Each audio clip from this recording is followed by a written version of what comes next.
오늘 성경 본문은 평강의 왕이라는 제목으로 누가복음 2장 11절부터 14절까지인데요.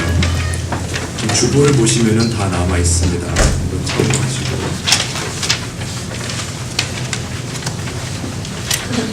We're going to read the passage together first, okay? And then I'm going to have some introduction to an adult group, and then we're going to do the English service, then current service later on. 오늘 패시지 verse 11부터 14까지 함께 읽겠습니다. You guys can read the ESV version. We're going to read the Korean version at the same time. 같이 읽으시겠습니다. 시작. 오늘 다윗의 마음에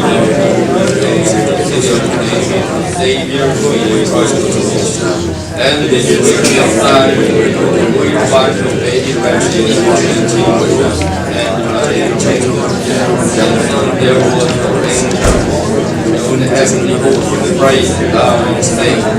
Glory to God in the highest, and on earth peace among those who peace peace. 네. 사실 오늘 크리스마스 예배인데 저희가 이 본문을 제가 택한 것은 하나님께서 독생자를 보내신 사건에 대해서 많이 들으셨죠. 그동안에 교회를 다니시면서 많이 들으셨을 거예요. 그러나 저도 한 번 더 그 패스지를 비짓하면서 어떤 의미인지 알고자 한번 살펴보고자 합니다.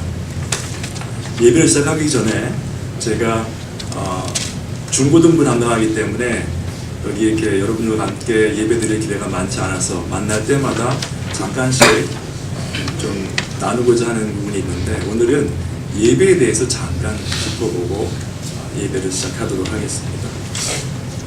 마침 제가 요새 교수님들하고 얘기를 많이 나누는 것 중에 하나가 예배에 관한 부분입니다. 예배가 무엇인가 많은 대화들이 있습니다. 그런데 아침에 바쁘게 오시죠, 그렇죠? 요새 또 크리스마스 시즌이기 때문에 여러 가지로 바쁘실 거예요. 근데 그 매주 예배에 참석하시는 모습과 자세가 참으로 중요합니다. 제가 배운 것 중에 하나가 뭐냐면 예배를 시작하시고 모든 사람이 마찬가지지만은 예배에 이끌어 주시는 분이 하나님이시다라는 걸 잊지 말으셔야 될 것 같아요. 저희가 준비하고 아침에 나오지만은 예배를 시작하시는 분도 하나님이시고 이끌어 주시는 분도 하나님이시고 말씀을 선포하시는 분도 하나님이세요. 저희는 다른 반응을 하는 것뿐이지 저희가 주도하는 것이 아닙니다. 오늘 좋은 또 찬양해 주시고 또 기도로 이렇게 준비하는 가운데 결국 우리가 포커스를 맞춰야 될 것은 말씀이거든요. 그러면은 설교의 포맷이 우리 지금 굉장히 오르가나이제이션 목사님 같은 경우는 포인트가 딱딱 나오죠. 저 같은 경우는 그냥 쭉 설명하는 스타일이고요. 스타일을 보실 것이 아니라 그 말씀, 하나님의 말씀을 들으셔야 됩니다. 설교자나 듣는 자들이 해야 될 것은 그 말씀에 집중하고 그 말씀의 의미를 되새겨보는 것이 가장 중요한 부분입니다. 예배죠. 그래서 오늘 그 말씀을 제가 읽어드렸는데 그 컨텍스트를 알기 위해서는 1절부터 보셔야 돼요. 그래서 1절부터 14절까지를 아이들과 먼저 예배를 드리고 그 다음에 어른 부분은 잠시 뒤에 하기로 하겠습니다. Okay, youth, we're gonna do a different approach here. It's the same thing actually when we do it on the other side. But for the context purposes, we're gonna start from verse 1, chapter 2. Do you guys have a Bible with you? Anyone? Good. It's okay, I have it here covered. So we're gonna read this together first, and I'm gonna go over the passage, and then we're gonna get to the passage for today. Are you guys ready? Let's read it together. Ready? Go. In those days, a decree went out from Caesar Augustus that all the rolls should be registered. This was the first registration when Quirinius was governor of Syria, and all went to be registered, each to his own town. Joseph also went from Galilee, from the town of Nazareth, to Judea, to the city of David, which is called Bethlehem, because he was of the house and the lineage of David, to be registered with Mary, his betrothed, who was with child. Okay. In those days, meaning it is continuation from chapter 1. Chapter 1 is talking about the birth of Baptist, John the Baptist. Okay, that's the end of the story. And then those days before Jesus was born, the decree went out from Caesar Augustus. You guys hear about the Caesar Augustus, right? He is the emperor, the first emperor of Roman Empire. And he became the emperor between BC 27 through AD 14. Many, many years there. But he's the one who started the Roman Empire. And then he made his decree for the registration, and the registration for back then was for the tax purposes. The requirement was we had to go back to the hometown. Verse 4 says, and Joseph also went up from Galilee, town of Nazareth, to Bethlehem. The expression of going up is from the lower part of the earth and going to the higher part. Right? If you look at the altitude of these two cities, Nazareth is about 1,800 feet above the sea level, and Bethlehem is about 2,500 feet, very high. Just so you know, the DC area, the highest altitude here in DC area is about 400 feet. So pretty high up there in Jerusalem. I mean, Jerusalem is about 2,300, so they're way up there compared to where we live right now. So he went there. And then, if you notice here in the middle of chapter, verse 4, to the city of David. Usually when they say city of David, it's referring to Jerusalem. But Bethlehem is the hometown of David anyway, so they call it city of David as well. And verse 5 says, Mary was with child. That does not mean she had a child already. She was pregnant. Okay? A little background information for you.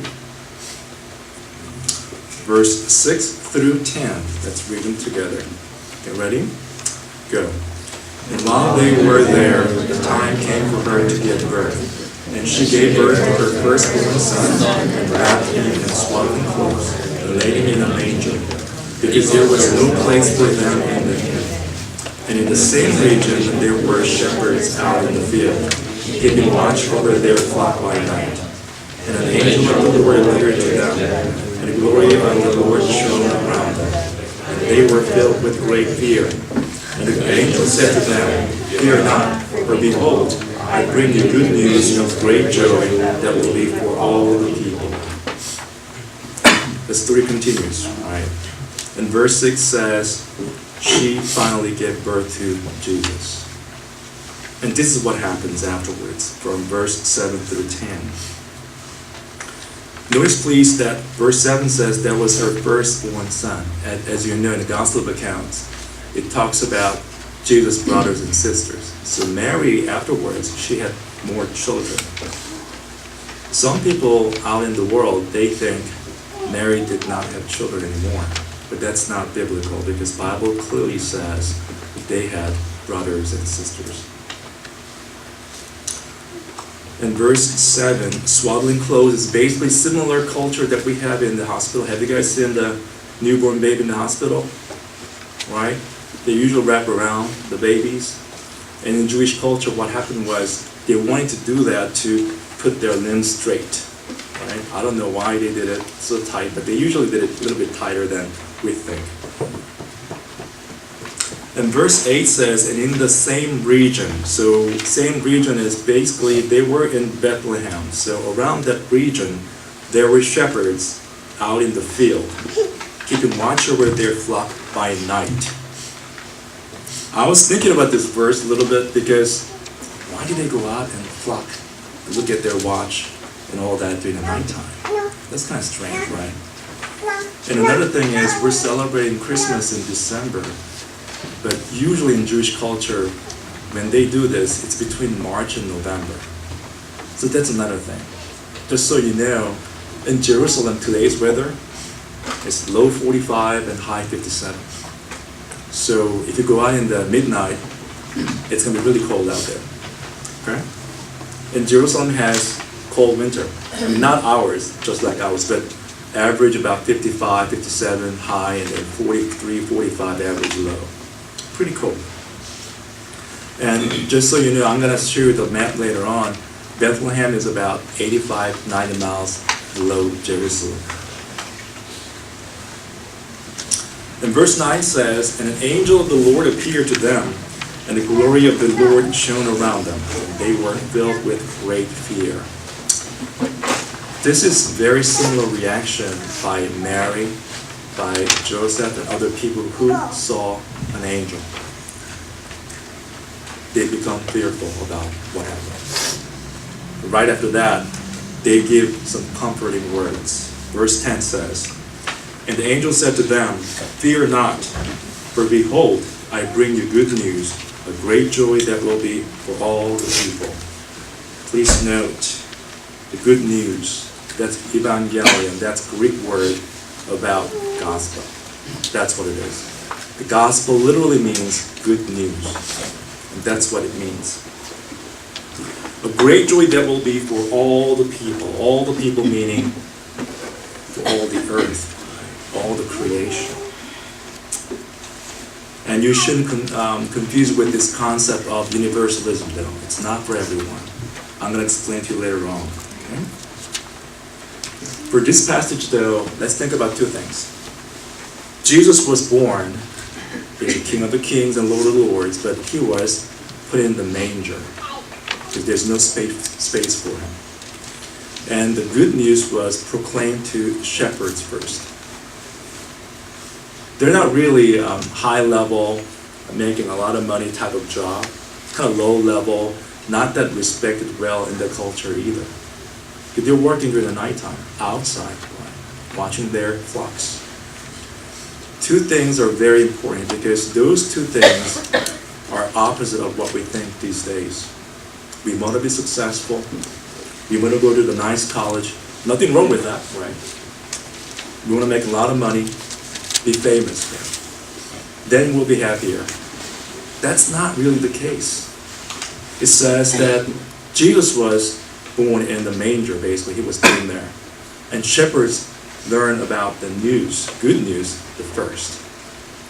I'm not going to cover that today, but verse 15 says, they immediately went to see Jesus. That's another thing we have to take away with. We have to have a response, immediate response to the gospel, the good news. Okay? And let's go to, this is the map. If you look at Nazareth, that's way up there. That's where Joseph and Mary came from, right? And then they went down to Bethlehem, which is a little bit below Jerusalem. So if you look at that distance, as you see in the measure below, it's about 90 miles, 95 miles away from Nazareth. They went down there, and then for the registration purposes, which is usually, again, tax purpose. The gospel account later on, they say because of Herod's threatening, they had to go back to Egypt, escape from there, and come back later on to Nazareth. And then that's where Jesus grew up. That's why people call him Jesus of Nazareth. As you know, Judas Iscariot was one of those disciples, apostles from Jesus, but the name Judas was so common, that's why they had to call it Judas Iscariot, from that region. Jesus of Nazareth, same thing. Jesus was kind of a common name back then. That's why they had to call it Jesus of Nazareth.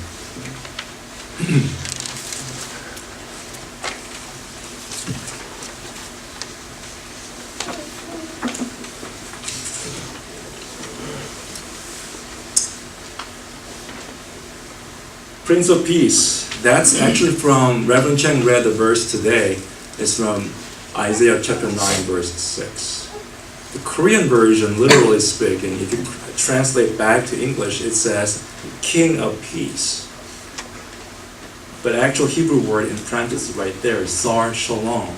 Sar is not king. King has Melech. That's a different word. So Prince of Peace is better translation in my opinion. And then this is what it says, Isaiah chapter 9, verse 6. Let's read the verse this together, okay? Are you guys ready? Go.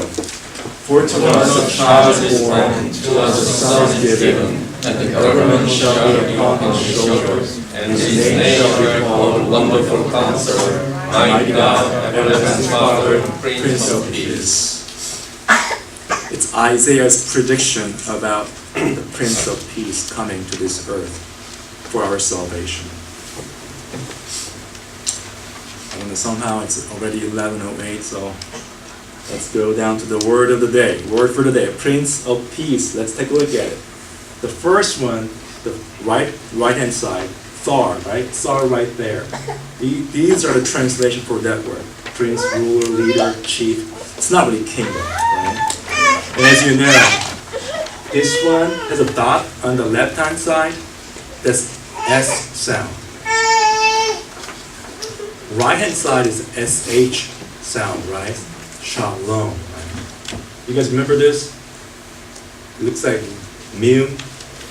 It's like the M sound. Shalom. L sound. Shalom. Right? Tsar Shalom. And shalom is not just a peace, but it's completeness, wholeness, right? Soundness, welfare, peace. It can be health as well. It means a lot of different words. So these are the translations we rendered for the word shalom. Peace, of course, that's the most popular translation, 175 times. These are King James Version, by the way. Welfare, 5 times. Prosperity, even 4 times. Right? Health, twice. So this word is very complex word. It has a lot of different meanings in it. And they can tell you many, many different things about what really shalom means. You can say shalom for good morning. Shalom can say hello. And you can say goodbye with the shalom as well. I don't know, in American culture, some people say peace with a little hand mark, right? Similar thing, like a similar way of saying hello and goodbye. So let's go back to the verse that we have in mind. Actually, verse 14 is the one, the key verse for this passage today. Okay? Let me read that to you.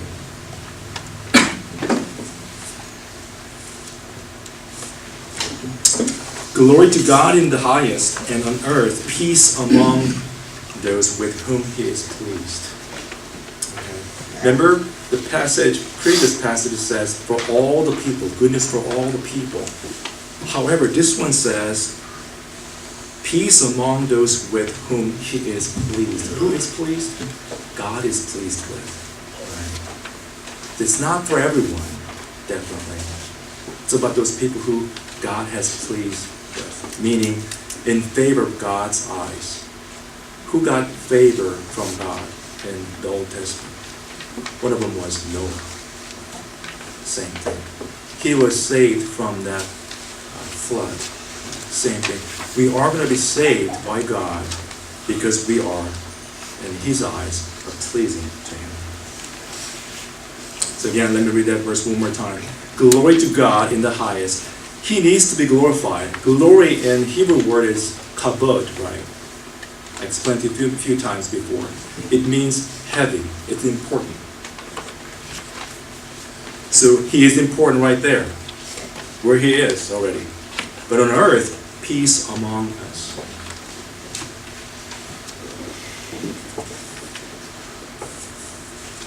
I explained about the Prince of Peace, but what does that mean really? Having a peace in your heart. Do you have peace in your heart right now? In college, in high school, middle school, maybe? The true peace in here is not about worldly peace. I feel good about something. That's not what it is. The wholeness, the completeness of the relationship with God. When did that peace break initially?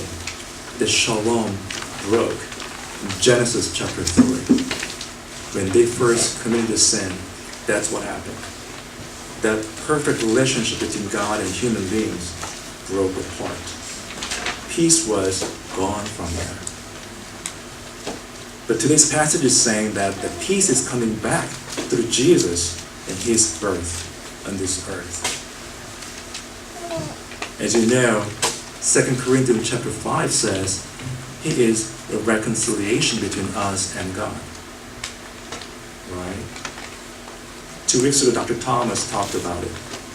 When young men asked a question, he referred to this verse in saying, we are the ambassador of reconciliation. And that's part of being peaceful with other people. I'm going to talk to you about that a little more afterwards, okay?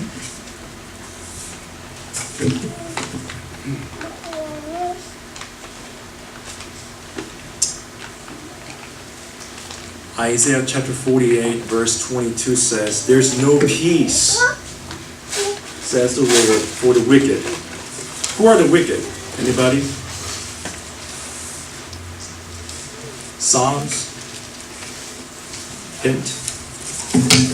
Wicked are the ones who do not know God, or who knows about God, but that God does not have anything to do with their lives. First group of people who don't know God are the non-believers. They don't believe in God at all. They don't believe in anything else. They don't believe in any spiritual things. That's clear enough, right? Second group of people, they know about God. They can come to church. They can study Bible. They heard about Jesus. But they don't believe in God because God does not change their lives. It's a sad reality though. When Dr. Hodgins was here, he talked about his mother, who knew about Jesus, who knew about God, who heard about everything about Bible, but that did not change her lifestyle. She did not change at all. What did he say? He said, it's really hard to tell your own mother that you may end up going to hell. But he did it, he said. And he told you the same thing. You need to have a proper response to go to heaven as a Christian. On the other hand, blessed are the peacemakers, for they shall be called sons of God. That's what Jesus told us in his Sermon on the Mount. Especially we call this 8 blessings, beatitude, right? That's what it means. And one of them was, blessed are the peacemakers, for they shall be called sons of God. He is a Prince of Peace. And he's asking us to be a peacemaker. Are you the peacemaker at home? At school? At church?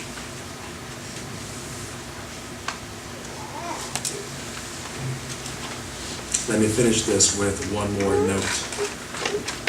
I've been serving you guys for 2 years, almost 2 years. And I've seen a lot of changes, a lot of improvements. And it's amazing how God works in you and your heart. So you can become one great group. And as we have this retreat and any gatherings, I see that closeness among you. And my wish and my prayer for you is, please keep that relationship with God first. Okay? Then that relationship can continue forever. Because we're not going to just have fellowship on this earth, but we're going to have fellowship in heaven as well. Isn't it amazing? It starts here, but it doesn't end. Whenever we get together on Saturdays, you guys don't want to go home because you want to just get together more and then stay longer. But guess what? When we go to heaven, we don't have to watch our time. We're going to have a perfect, eternal fellowship with God and among ourselves as well. All right? Any questions? Not today. Okay, thank you. All right. And they go on to Korean version of it, and hopefully you guys can stay awake for the next few minutes.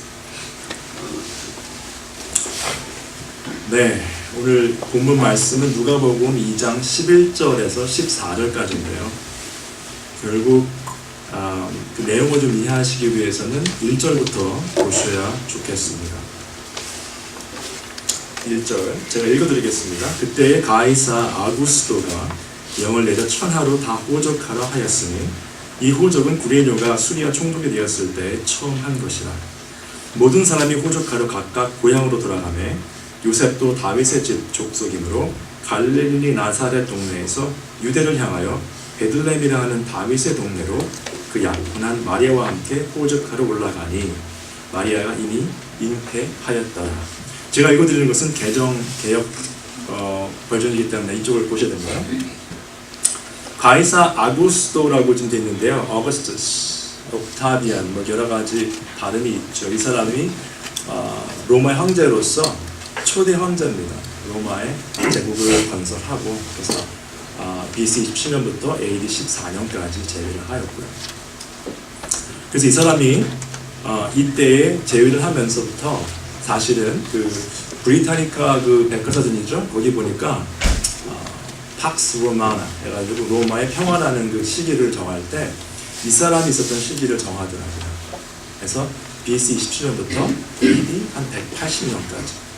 그래서 한 6, 7년 정도를 팍스 로마나, 그러니까 그때에 참 평화가 있었다.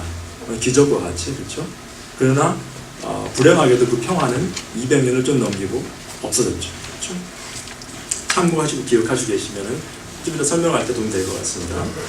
호적에 관한 얘기가 나는데 호적은요 이때는 세금에 관한 것 때문에 호적을 실행했습니다. 어디에 누가 살았는지 그렇죠? 알아야 또 세금을 징수할 수 있었기 때문에 이게 법적으로 requirement이었던 것 같아요. 그래서 그때 마리아와 요셉도 같이 갔는데 사실은 마리아가 갈 필요는 없었습니다. 여자는 requirement이 아니었는데 같이 간 것은 약혼한 상태에서 정혼한 상태에서 아기를 가졌기 때문에 아마도 곧 아기가 나올 것 같은 시기적으로 그래서 같이 갔었던 것 같습니다. 정확히 나와 있지 않기 때문에 그 정도로 생각할 수 있을 것 같고요.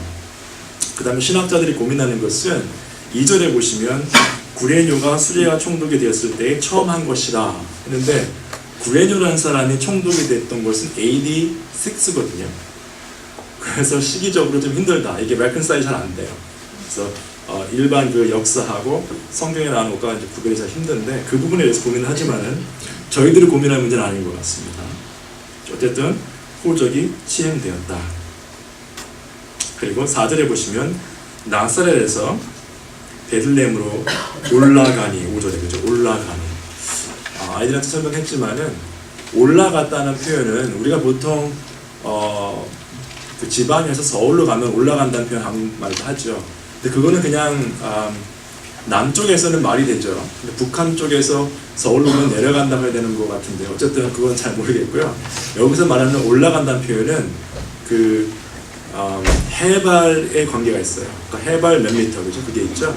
그러니까 베들레헴 같은 경우는 한 해발 2,500feet 정도 된다고 합니다.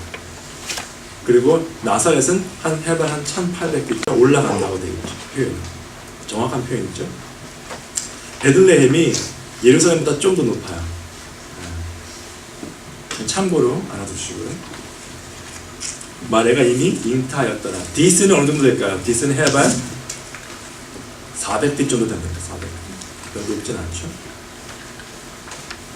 그 다음 구절을 보겠습니다. 거기 있을 그때에 해산할 날이 차서 첫 아들을 낳아 강보로 싸서 그 위에 누웠으니 이는 여관에 있을 곳이 없음이로라. 그 지역의 목자들이 밤에 밖에서 자기 양떼를 지키더니 주의 사자가 곁에 서고 주의 영광에 그들을 두루 비추매 크게 무서워하는지라.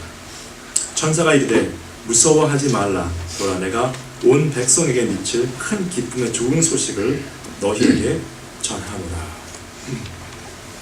6절에 보시면 거기 있을 때에 했으니까 베들레헴 쪽에 가 있을 때겠죠. 첫 아들을 낳아. 첫 아들. 7절 첫 아들은요. 말씀을 아까 아들한테 했지만은 예수님께서 형제들이 있었죠. 자매들도 있었고. 그래서 그런 면에서 첫 아들이 낳은 거 표현했습니다. 어떤 다른 종파에서는 마리아를 신성시하기 때문에 아이를 낳은 적이 없다 하는데 그것은 성경적이지 않다고 보셔야 될 것 같습니다. 7절에 보시면 구유에 누웠는데 여관에 있을 곳이 없음이러라.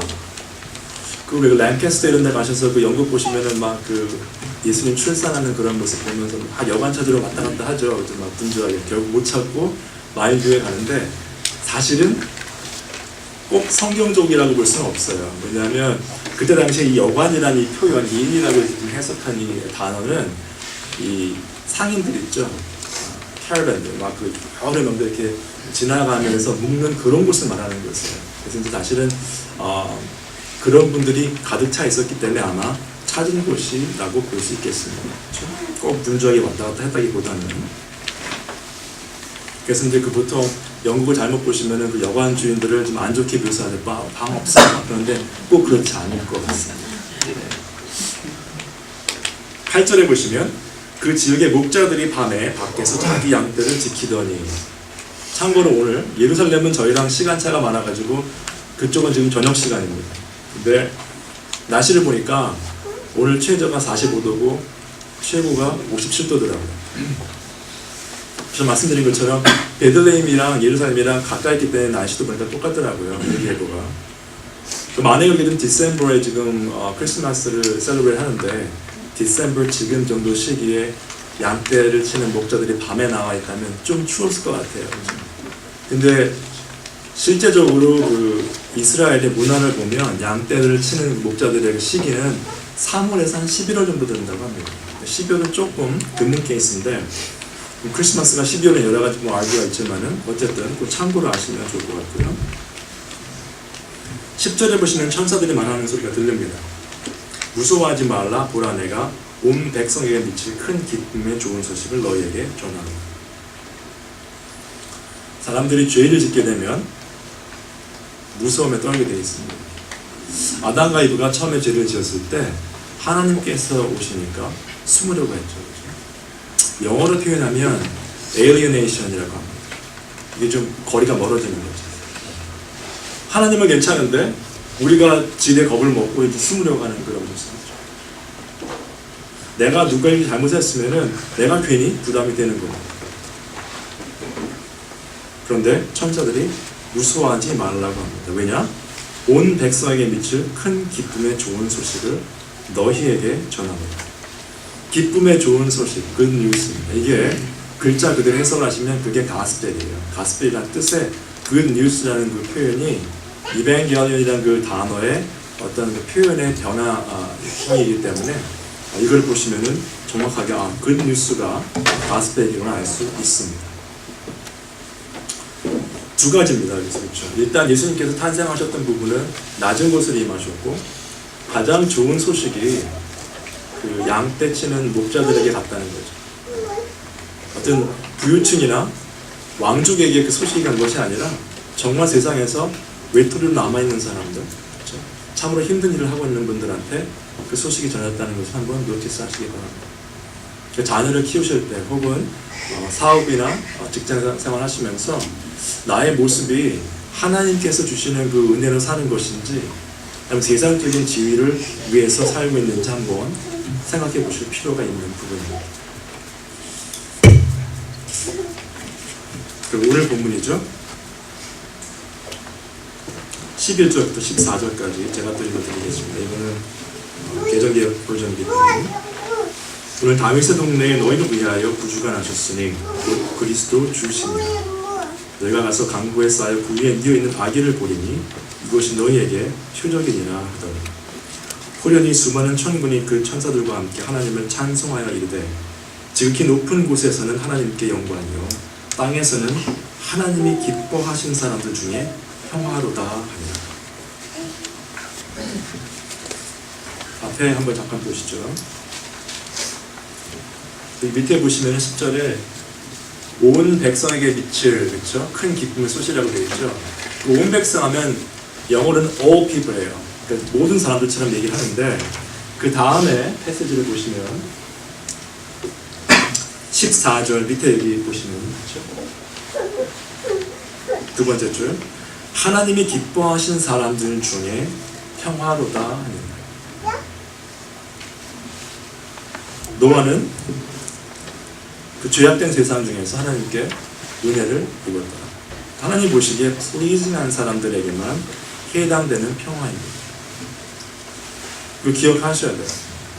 하나님께서 그 은혜를 모든 사람에게 부어주셨지만은 그 평강의 소식은 듣는 사람들이 정해져 있다는 것입니다. 다가 아니라는 것입니다.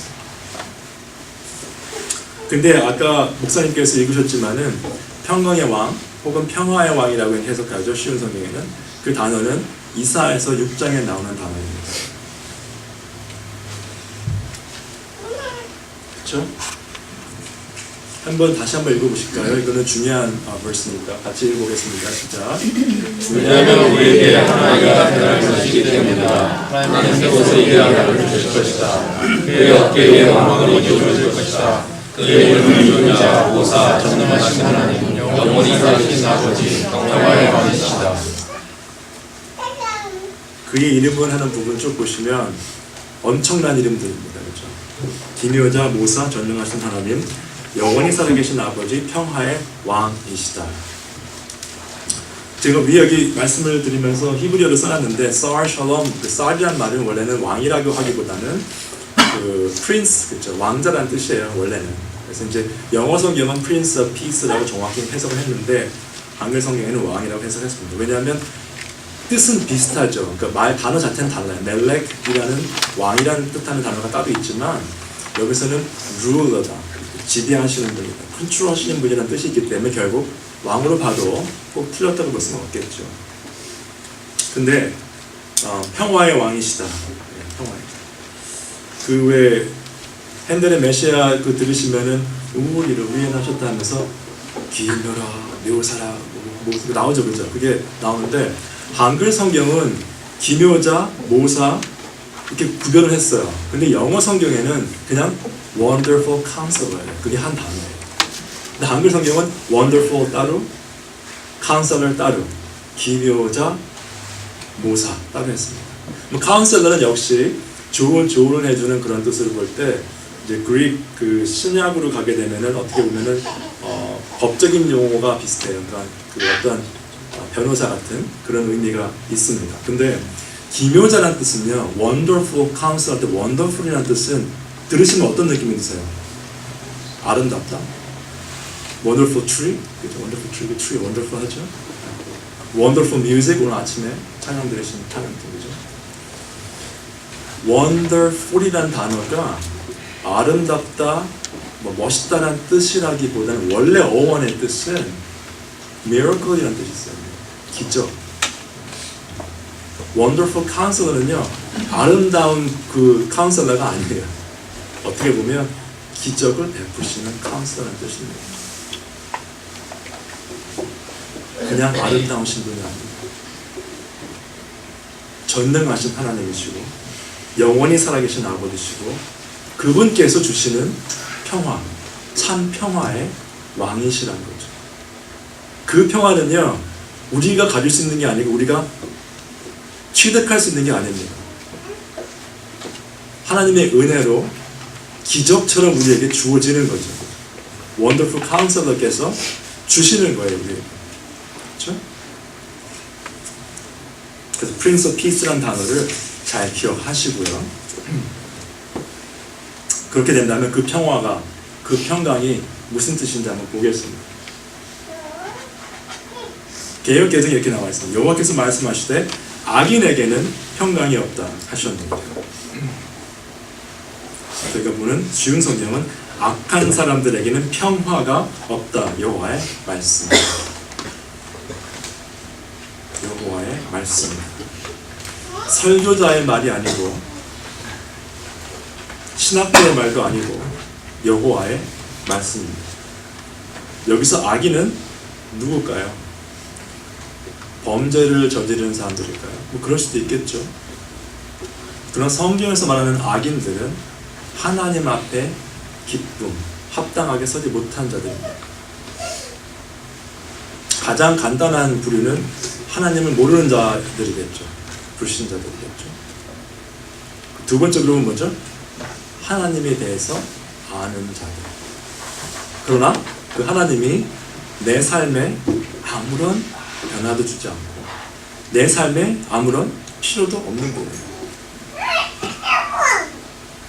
하나님에 대해 아는 사람들은 많은 경우에 교회에 나올 수 있는 사람들이고 나오는 사람들일 겁니다. 예배를 듣고, 그분들은 예배 참여하지 않죠. 듣죠, 그죠? 들으러 오죠. 아, 이거 설교가 괜찮다. 찬양이 괜찮았네. 그 불신자들이 하는 겁니다. 나중에. 그 다음에 성경 공부에 참석을 해요. 궁금해서. 어떤 경우는 성경의 지식을 또 쌓기도 합니다. 그러나 그들의 삶에는 평화가, 평강이 없어요. 왜냐? 하나님을 모르기 때문에. 무슨 말씀이냐면 마리아가 그쵸? 천사가 나타나서 아기를 낳을 것이다. 무슨 말씀입니까? 나는 남자를 알지 못합니다. 안다는 뜻은 히브리 컬처에 의하면 굉장히 인티밋한 관계입니다. 그렇죠?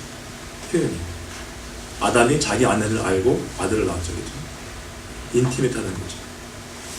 하나님에 대해서 아는 것과 하나님을 알고 그 하나님 때문에 삶이 변화되는 것과는 완전히 다른 것입니다. 하나님을 모르는 경우에, 그쵸? 성경적으로 알지 못하는 경우에, 지식적으로 알고 있는 경우에 평강이 있을 수 없어요. 그러면 사람들과의 관계도 평화가 있을 수 없죠. 요즘 우리가 어떤 세상을 살고 있습니까? 정상적으로 사는 사람들을 이상하게 쳐다보는 세상에 살고 있습니다.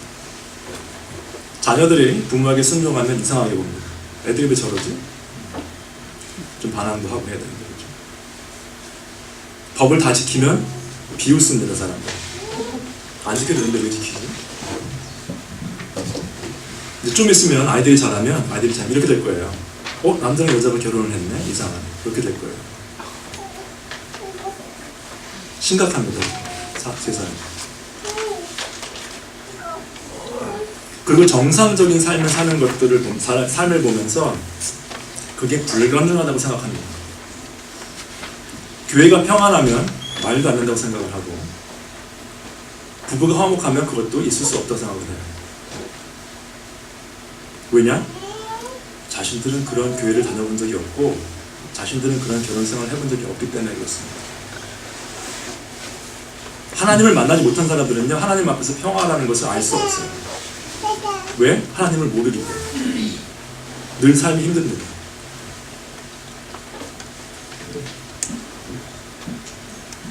여기 계신 분들은 한 분도 그런 분이 없기를 바랍니다.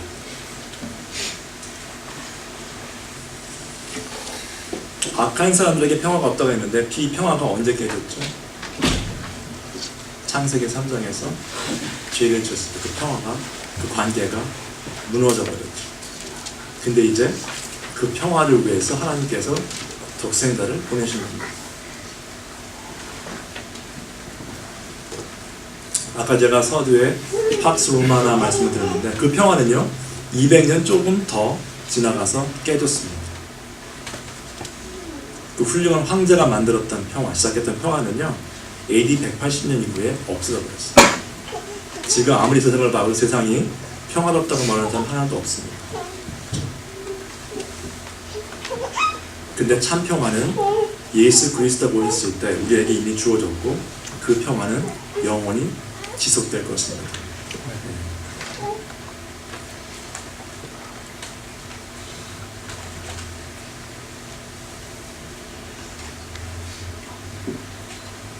두 버전을 또 다 보여드립니다. 마태복음 5장은요 예수님께서 하셨던 산상수훈의 한 부분이고 팔복이라고 하는 부분을 지금 보고 있는 그 중에 하나가 이것입니다. 화평하게 하는 자는 복이 있나니 그들이 하나님의 아들이라 일컬음을 받을 것이요. 쉬운 성경에는 평화를 위해 일하는 사람은 복이 있다. 그들이 하나님의 아들이라고 불릴 것이다. 여러분은 어떻게 살고 계십니까?